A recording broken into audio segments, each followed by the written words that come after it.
Today being the 12th day of June 2026 is celebrated by you Nigerians as the Democracy Day.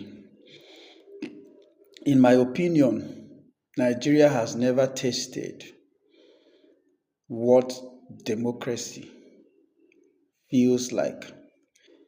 But every year we come around to celebrate Democracy Day. For me, it's laughable and a waste of time. So today I am going to talk about what you Nigerians celebrate as Democracy Day. It's going to be more or less like a lecture. Normally, now wetin people they charge money for, but we will just do it to as part of our contribution to the growth and development of the country.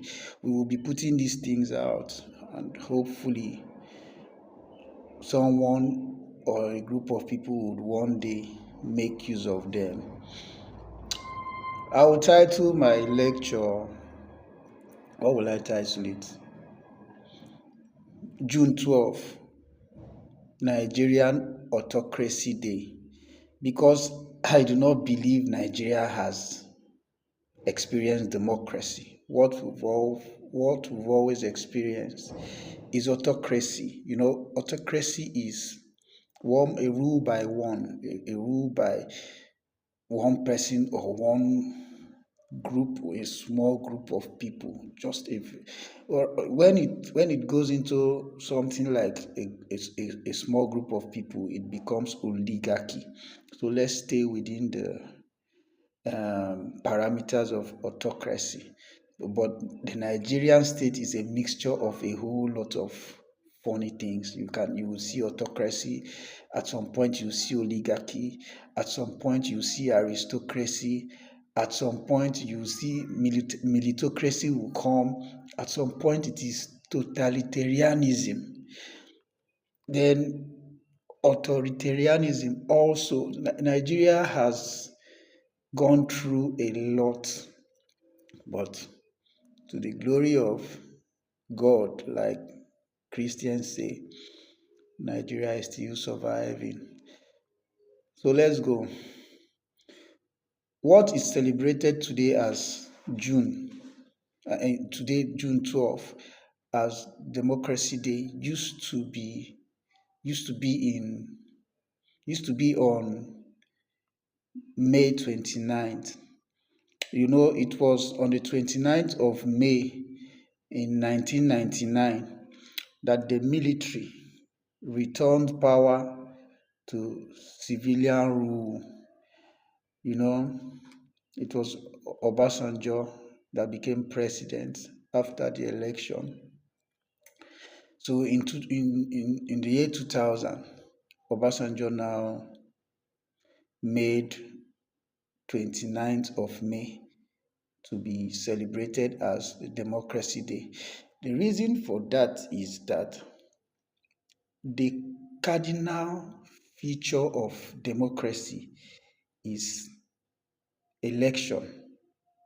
Whether it is free or fair is a different issue, but election is one of the most paramount characteristics or elements of democracy. So after the election was conducted, Obasanjo emerged the winner of it, and he was sworn in on the 29th of May 1999. Before then, there was no day that was celebrated as a Democracy Day in Nigeria. 1999 was the Fourth Republic. What that means is that it was the fourth time Nigerians would experience civilian rule, and that Fourth Republic has endured right up until right now. If it will continue to endure, I don't know. But then in 2018, the most foolish person to have ever ruled Nigeria changed the day from 29th of May to what it is today, 12th of June.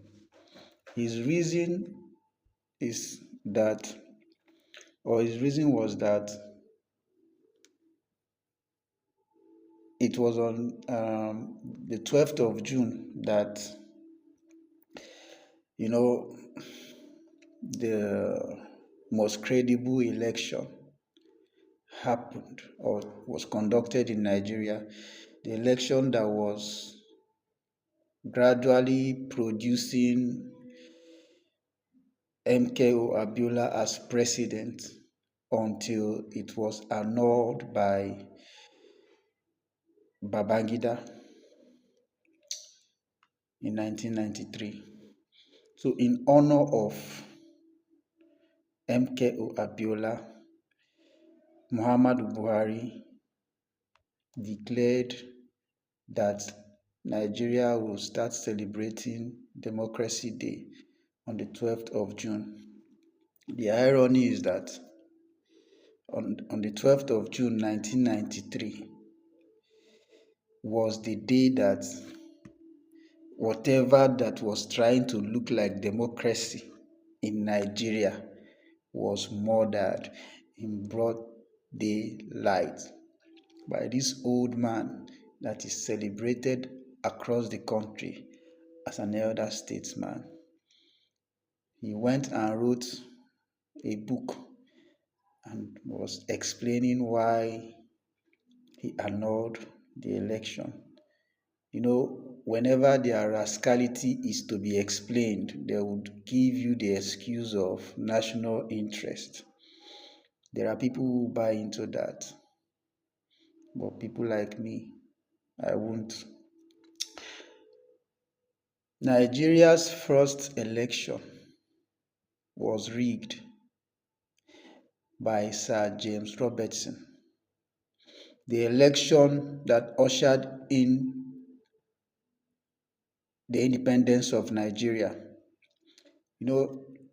James Robertson was the Governor General, the last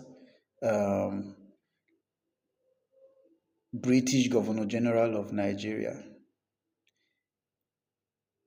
He oversaw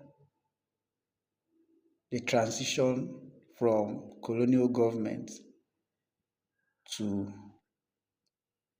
self-government, in quotes, independence. He rigged the election in favor of the North. That was supposed to be considered democracy. So at the end of this lecture, you are going to say by yourself if Nigeria is democratic, or if Nigeria has ever been democratic. There was a young civil servant called Harold Smith. James Robertson hired Harold Smith to rig the election, the independence election. But Harold Smith called his bluff. He turned it down. He wasn't going to be a part of that kind of mess. And it led to him losing his job. He was shamed and disgraced by Sir James Robertson. But when somebody wants to perpetrate evil and he has everything within his disposal for it, he would always succeed. At the end of the day, the North took over power. They produced the first prime minister because they won most seats in the assembly. But there is something that is funny about the North taking over power. The reason was because the British were very skeptical to grant independence to Nigeria because of their interest in Nigeria, economic interest. So they had to make sure that they installed a region that will be doing their bidding, a region that is loyal to the British government. And there was no other, you can't be telling an Igbo man to bow down to you. The average Yoruba person, I am not being a bigot, I'm just telling you facts.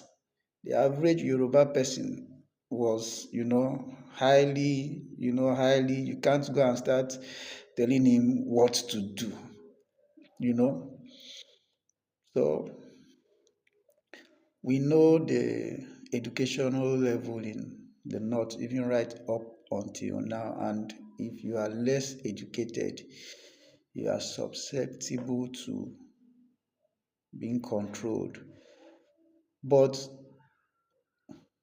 there were three major political parties according to the three regions, northern region, western region, then eastern region.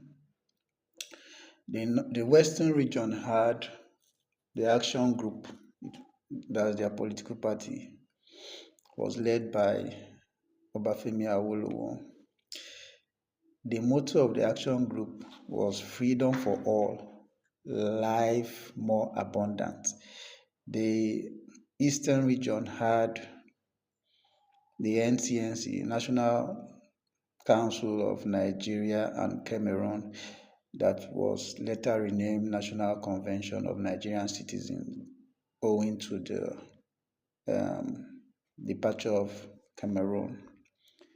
They didn't have a motto, but they had an ideology. The ideology was that of one Nigeria and national unity. Take note of the names of these political parties, they are very important. But then, the North that the British handed power over to, their political party was Northern People Congress,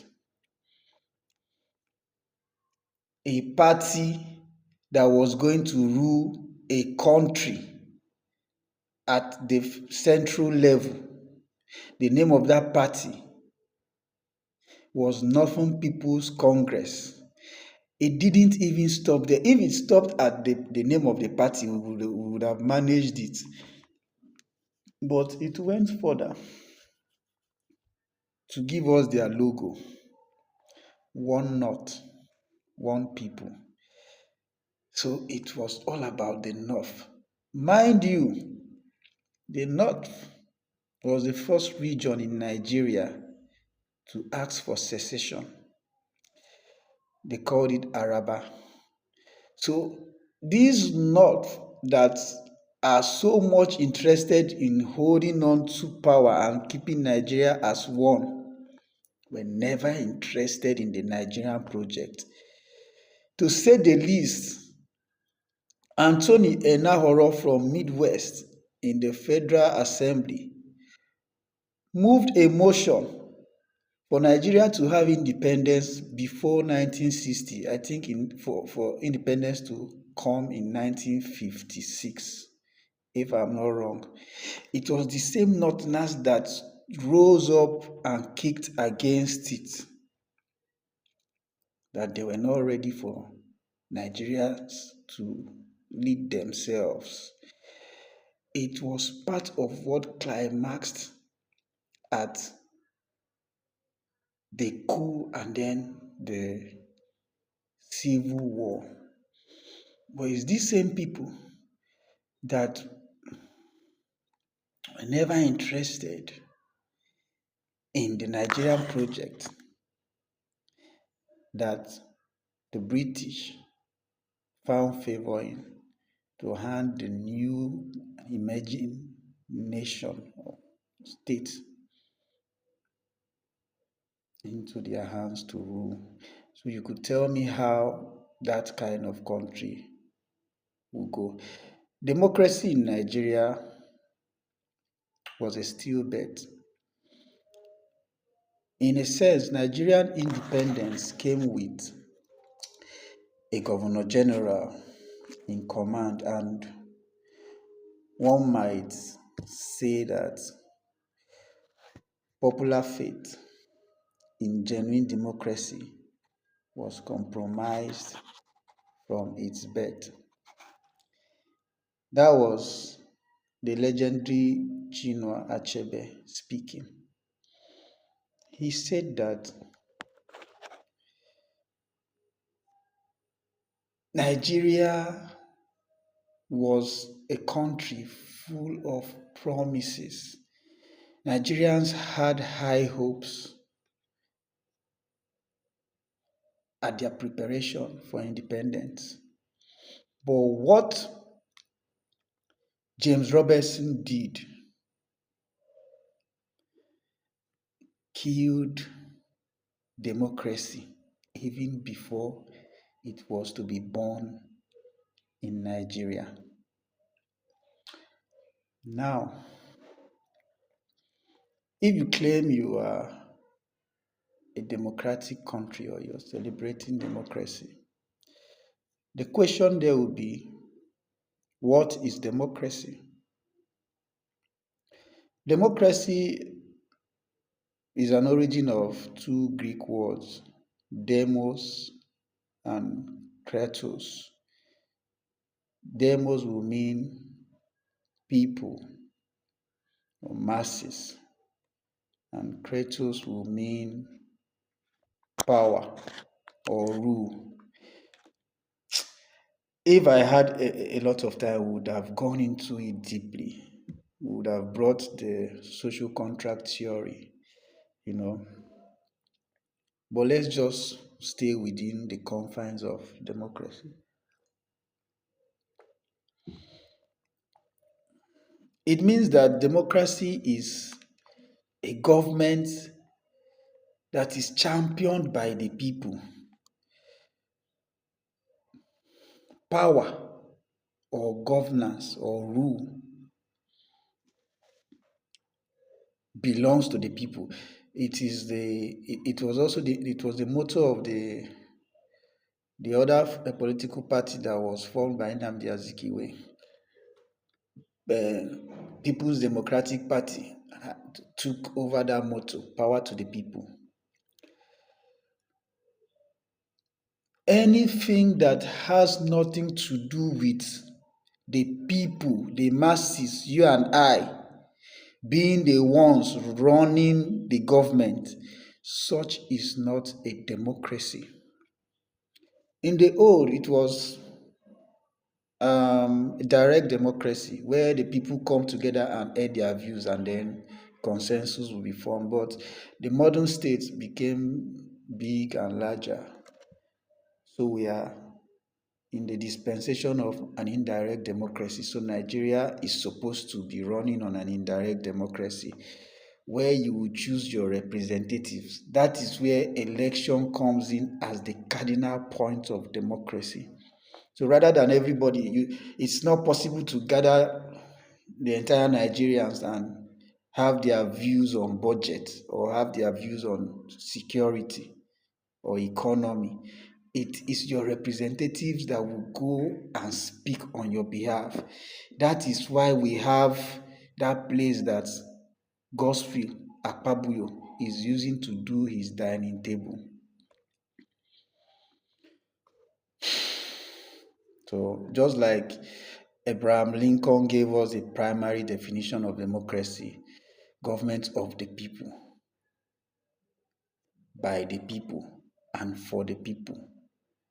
So the government, the power is given by the people to a small group of selected individuals to make the government to serve the people. If that is what you have in Nigeria, then today is June 12th. I wish you a happy Democracy Day. Democracy is nothing where there is no rule of law. The survival of democracy depends on the independence of the judiciary and, of course, the legislature. How independent? Do you even have a judiciary to start with? Dele Farotimi wrote a book titled Nigeria and its Criminal Justice System. I own a copy I've read. To be fair to him, he made all the points until he spoke truth to power until the foundations of the country was shaking. But as an antithesis to Dele Farotimi, Nigeria doesn't even have a criminal justice system. When you say Nigeria and its criminal justice system, it means you are testifying to the fact that Nigeria even has a criminal justice system. But is there a criminal justice system in Nigeria? The answer is no. Nigeria only has two things: the oppressors and the oppressed. There are no other things to it. So if you want to say INEC, does Nigeria have an electoral commission? If you want to say EFCC, does Nigeria have a financial crime commission? What does Nigeria really have apart from the oppressors and the oppressed? And you say we are having democracy, we are doing happy democracy day. So there are people that are going to say happy democracy day. Nigeria, Nigeria is characterized by madness, so I'm not surprised. But I do not know the kind of children you will be raising. I am very lucky to have children that are lucky to have me, because the only thing I owe my children is the truth, undiluted truth. I don't know what you teach your children, but I teach my children the truth. Nigeria has never gone close to anything that looks like democracy. If Nigeria will ever be opportune to democracy, it's a great debate. But if we went by how we are going, Nigeria and democracy are worlds apart until those whose shoulders are supposed to carry the power that makes a country democratic, until those people decide to say we want to be the owners or gatekeepers of power. Nigeria and democracy, worlds apart. Let us move into the components or elements of democracy. What makes democracy? Number one, like they say in secondary school, the characteristics or features of democracy. Number one is human right. Human right. But human right has a whole lot of examples. But going forward, I will just itemize one or two types of human rights or examples of human rights and talk about them as features of democracy, because human right is broad, is universal, like the right to life. Another thing about human rights is that even in non-democratic societies like Nigeria, there are some human rights that are prevalent. For example, the right to be mad. You are free to be a mad person in Nigeria. And that is why Nigeria is a state that is characterized by blissful madness. Have you seen a normal Nigerian before, since you were born? I don't know if there had ever been a normal Nigerian.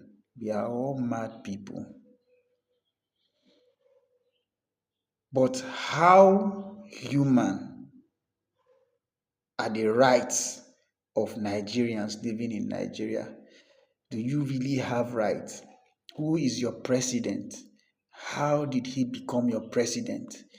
Was his emergence as president based on your right to vote him as president? Happy Autocracy Day. Number two is opposition. You can also call it ombudsmanship. A democratic society is supposed to be open to competition, political competition. Citizenship is a symbol of the Nigerian politics. Anybody that goes in wants to remain there. Any group of persons that goes in want to remain there and are not ready. It's not just even Nigerian, it's an African thing. Obasanjo tried third term. I know that the other one, Buhari, would have wanted to attempt it, but you don't see that one no dey, because Buhari was the epitome of autocracy.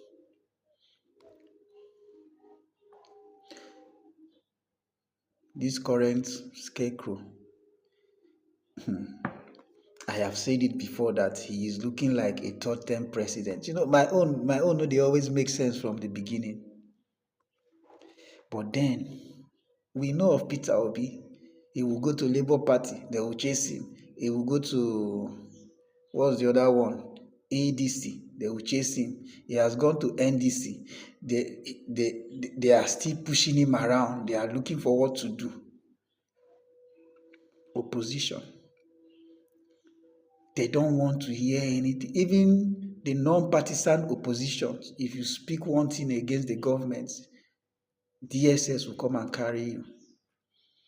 Look at Justice Crack. Justice Crack was even saying, army, feed your people, give your people, even if it's Indomie and egg, the worst poor man, the best poor man's food in Nigeria, Indomie and egg. Give them Indomie and egg.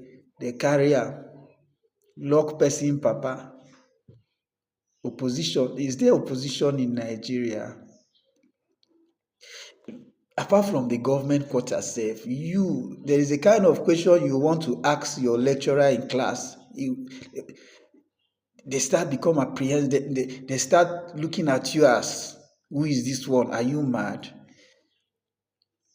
When we are saying this thing, it's not just within the community of politicians. It's everywhere. What about supremacy of constitution? That's if we even have a constitution. Because in democracy, there are supposed to be laid down rules and regulations to follow. Is there a constitution for Nigeria? I know of a decree 1999. All those things you are seeing in that green book that they call 1999 Constitution as amended are decrees and edicts by the military government. They just edited, updated version and gave it to Obasanjo, who was also a military head of state. That is what has been. They don't even follow it. If they even follow themselves, if we even they manageable. But let's agree that we have a constitution. Is the constitution supreme? Are we doing what the constitution says we should do, regardless of who you are, what position you hold? The Constitution of Nigeria guarantees free education across levels in Nigeria, from primary to university. Scholarship is supposed to be free, but they added a clause when practicable. So what they mean is that since 1999, it has not been practicable that Nigerians go to school without paying tuition. But it has been practicable that one person will steal 50 billion naira. Emefiele will become not Minister of Lands and Housing. Emefiele will become Lands and Housing. Emefiele, the monies that Emefiele used to become Lands and Housing would send every Nigerian child to school for free, but it has not been practicable. The Constitution says free education. The people that do not want to allow the Constitution to be supreme added a clause when practicable. Is the Constitution supreme? Rather, they went to do what they call students' loan. I wonder where you will get the job with which you pay back the loan. Nigeria, my country.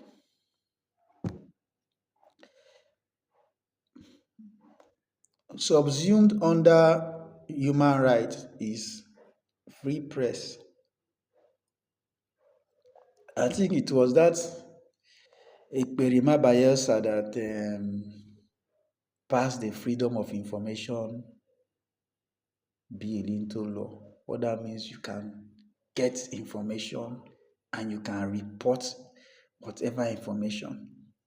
But they censor all the media houses. Okay, now we have alternative media channels like these people that call themselves influencers on social media. They carry news, just like Justice Crack. He belongs to the press. He was carried. He was reporting. He was supposed to freely report what the military personnel are going through in terms of nutrition. But we have a president that believes in Agbado. So it is abhorrent to report malnutrition in the military. It is the same military personnel that Justice Crack was fighting for that arrested and abused him. What about equality before the law? Gospel Akpabio and company. Are we equal before the law? Does the Nigerian law treat you the way it would treat Gospel Akpabio? It was this musician, African China, that said, poor man wey thief Maggie, dem go show him face for crime fighter. Rich man wey thief money, we no go see him face for crime fighter.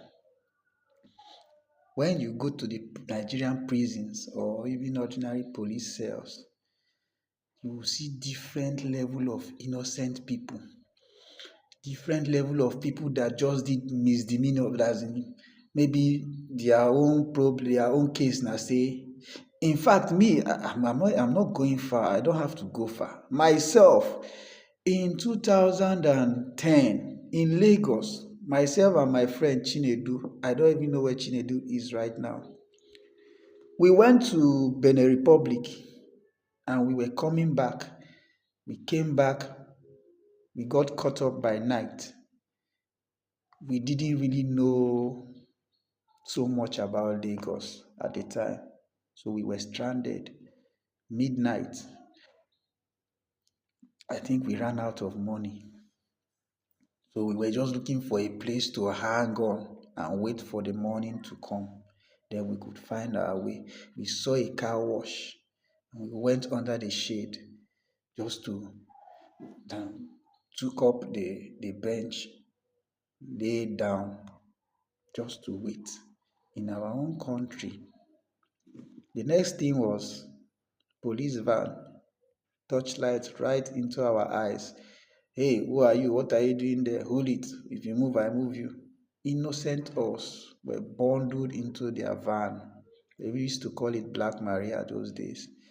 We didn't do anything. The crime we committed was that we were stranded.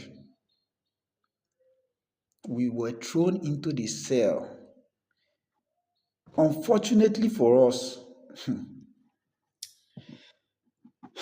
it was a weekend. But then we have this power mic of Kogi State, Yaya Bello, who stole abundantly well. We would lost count of people that have stolen abundantly well. And the next general election, you will see them printing posters, vote for me. But myself and Chinedu went into a police cell. The crime we committed was that we were stranded. Equality before the law. The next one is separation of power. Separation of power is a principle in democracy. So, like, we have the three arms of government: the legislature, the judiciary, and the executive. They are supposed to be working independently, even though there will be checks and balances. But look at Akpabio, look at Tinubu. It is Akpabio being the president of the Senate was that he was the candidate of the Nigerian president, the chief executive. So how are powers being separated? The judiciary, the executive, and the legislature are all one and the same.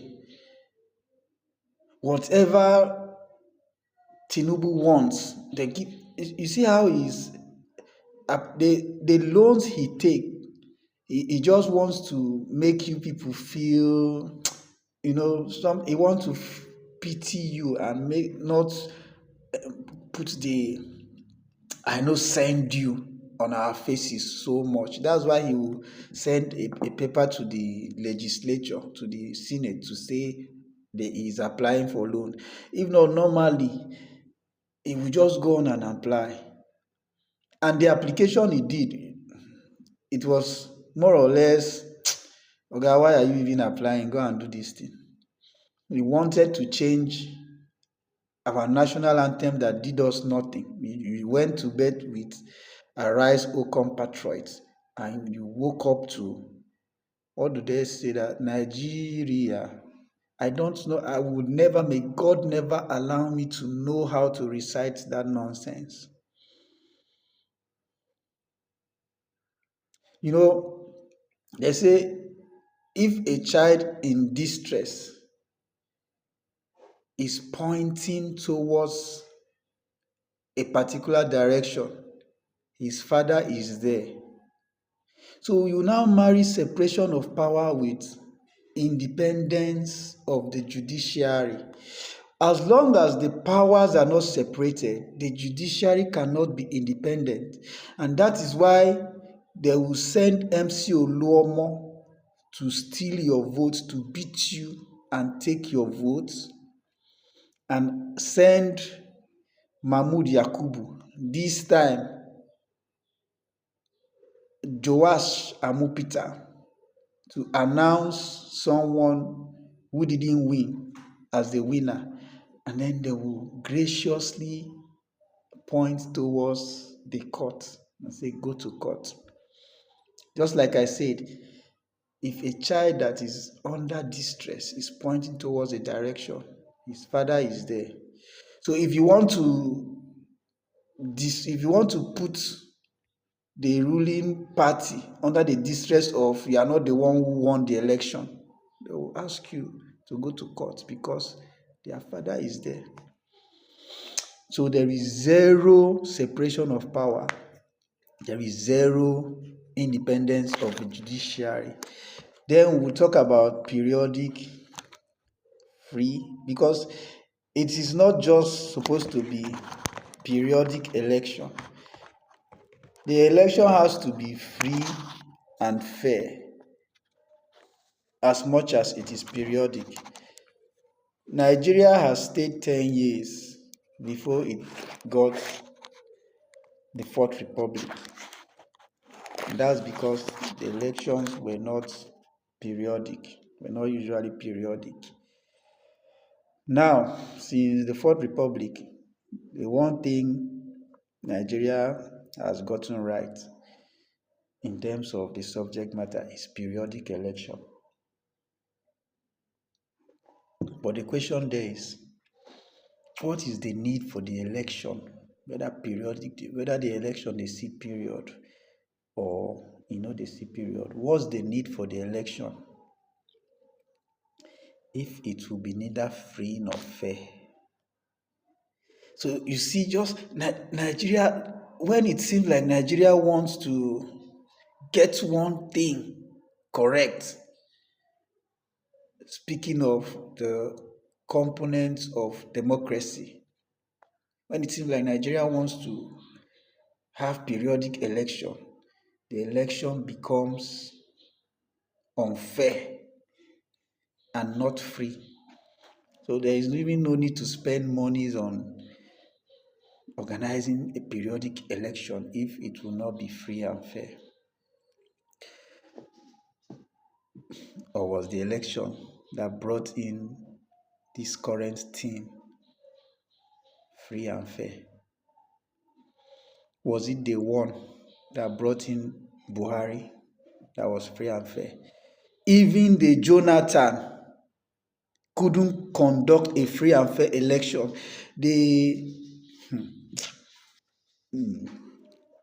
There is no election in Nigeria that has been free and fair, including the legendary 1993. It was full of commotion, full of all sorts of things. But in 1993, it was clear that this person was the voice of the street. The only one we were almost getting right. In Nigeria, to get it right is an abomination. They cut it off. Then they come back to make a mockery of us and call it Democracy Day. What about freedom of speech? It is even the Nigerian citizens that will assist the oppressors to tell you that I can guarantee freedom of speech, but freedom after speech, I don't know. This one, ordinary Nigerians who are victimizes themselves as regards freedom of speech. They are looking at India and me, borrowing India and me's speech. I can guarantee freedom of speech, but freedom after. Why wouldn't someone be free after speaking? They've brought cyber crime, whatever, bullying, defamation, or whatever. A poor man can never bully a rich. Oh, Nigeria. A poor man can never bully a rich man. It will never happen. Only in Nigeria that the poor bullies the rich. Tony Elumelu was bullied by someone that don't know when next he will see Indomie and egg to eat. He got arrested. Adekunle Gold was bullied by someone that doesn't even have money to buy pure water. He got arrested. Cyber crime law. That thing, I know they carry out near people like me because hey, it's all right. Is there freedom of speech in Nigeria? To the point that you want to write something, you will be looking for sarcasm, you'll be looking for how to construct, how to use, how to code your words so that it will not come off as defamation. Nigerians are living in fear. You are afraid to even speak the truth. Me, nobody can stop me from speaking the truth. Oh. Nobody. And I'm putting it to you, Nigerian youth, to not the moment you are shut, the moment they shut your mouth, you are finished. Freedom of movement. This one, they can tell you, is anybody stopping you from moving? But go to the southeast, from one pole to the other pole, you see military. One pole to the other pole, you see military. But I went to the north. Now travel miles, no presence, no security presence, but now there with the real insecurity there. So you cannot freely move in the southeast that is peaceful relatively. And then the general embargo of movement is the fear to travel, the fear to move, insecurity. Before you have to travel now, you have to think of ransom. Is it democracy? You cannot move freely because do you have ransom? My brother, freedom of expression. Can you freely express? Expression does not necessarily have to be verbalization. Self-determination is an aspect of expression. And that will take me to the IPOB issue. There is nobody that has committed an offense by saying, I want to no longer belong to the federation. It is not a crime. It is an expression of a feeling. How the country makes me feel doesn't suit my level of acceptability of belonging. I do not feel among. Let me go. It's an expression. But the moment you say that, you are a terrorist, Sokoto State, and you are celebrating democracy. It was that foolish man that opened that thing he called his mouth to say a section of the country is a dot in the circle. You see, them, they can freely say whatever they want to say. But you are not free to say yours. There is no equality. You call a people, the most industrious people, the most economic buoyant people in Nigeria, you call them a dot in the circle because they say we want to determine our fate. But the hypocrisy is in the fact that the resources that the Nigerian government has lost in trying to shut the mouth of the pro-Biafran agitators is more than enough to meet the demands that motivated their quest for self-determination. So everything that Nigerians have lost in trying to clamp down on IPOB, be it IPOB, be it the MASOP, or be it the Biafran Zionist movement, every resources, whether manpower, whether military, whether finance, that the federal government has wasted is enough to address the issues that are causing the quest for secession. But they will never want to do that. Why? Because democracy and Nigeria are worlds apart. Are you still celebrating democracy? Happy Democracy Day? No, happy Autocracy Day. Now, having said all of these things, can Nigeria still be democratic? Can Nigeria ever be democratic? The answer is A big yes. Nigeria can be democratic. And I will tell you, since democracy is a government that is powered by the people, we've agreed that democracy is a government where the people control power. It is a no-brainer that in Nigeria, a state that has been characterized by a legendary failure of leadership, the buck stops with the people.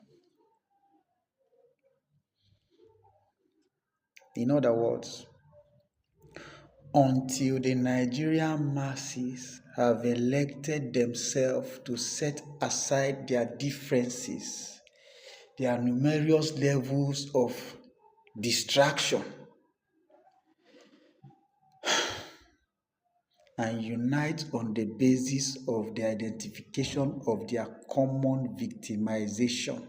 Because each and every Nigerian that is not connected to the political class is a victim of the political class. And like Dele Farotimi says, we are more than them. But we are being distracted by ethnicity, entertainment, social media, gossips, and all whatnot until we set aside these differences and distraction and rise against the victimizing ruling class. There will never be democracy. Happy Autocracy Day.